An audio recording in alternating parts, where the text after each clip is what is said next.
The bottom line is, if you're the good guy, then it's easy to, number one, show that that core of intolerant, politically correct leftists are the bad guys. But number two, it's easy to bring out the conservative that is in so many of them. Absolutely. We just need to practice it, and we just need to remember those strategies when we encounter those situations where we can employ them. And we need to remember that it's not always about attacking, and we have to push our agenda every single second. We need to be able to listen.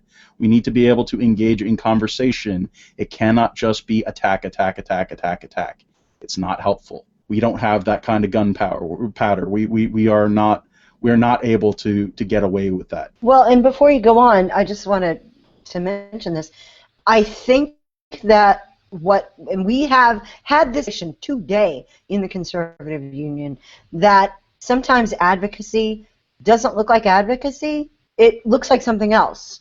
But we have people who are conditioned to think that if you're not yelling, if you're not starting with your debating points and everything, that you're not fighting. And that is absolutely not true. There are different methodologies and different ways to reach people, and we need to be open to more than just the yelling, more than just starting with our talking points, more than just our way is the best and here's why. We need to explore those conversations with people, lead them through conversations, ask them questions, and sometimes that doesn't look like fighting to some people on our side.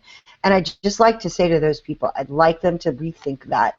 We can have some subversive actions going on that don't necessarily look like what you would expect a banner waving, flag carrying, red, white, and blue person from the conservative side to start with.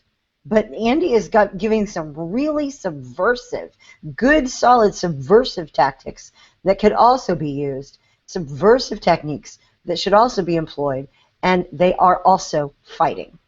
We need to be fighting on all fronts. Yeah, if you think of this as a war, you're not in battle all the time, and even if you're in battle, you're not always shooting, you're not always throwing a bomb, you're not always blowing something up. You have spies who are infiltrating, you have generals who are planning strategies. I mean, there are so many different aspects to winning a war, and this is a long war for the soul of America, and we have to be able to have people who play every part and have, run every position. Or now I'm going into sports, and that's really an arena I don't know anything about. So sorry, no sportsing.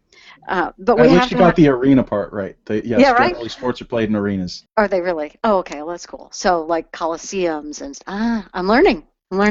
There was a sports thing that happened this weekend, right? Okay, never mind. Don't want to get distracted about that. We do have to have people that have every position in the military. We have to have enlisted men. We have to have officers. We have to have support staff. We have to have all of that, and we have to be doing all of those activities. So, no, we're not always going to be throwing a bomb about a particular issue. We're going to sometimes be doing different things, but we're still making the advances. We're still fighting the battles. We're still working towards winning the war. And yeah, it's advocacy doesn't always look like advocacy, and people just need to be a little more patient in their impatience. Well, and I think it's important that we remember everybody is wired differently. So if you are a really fiery personality and that fits you, by all means, go for it. But for others of us who are not wired that way, we don't want to be in constant outrage. And we can reach people that you can't. So let's remember that, and let's practice a little bit of acceptance on our own side, and just realize that we all have different styles of sharing our beliefs, too.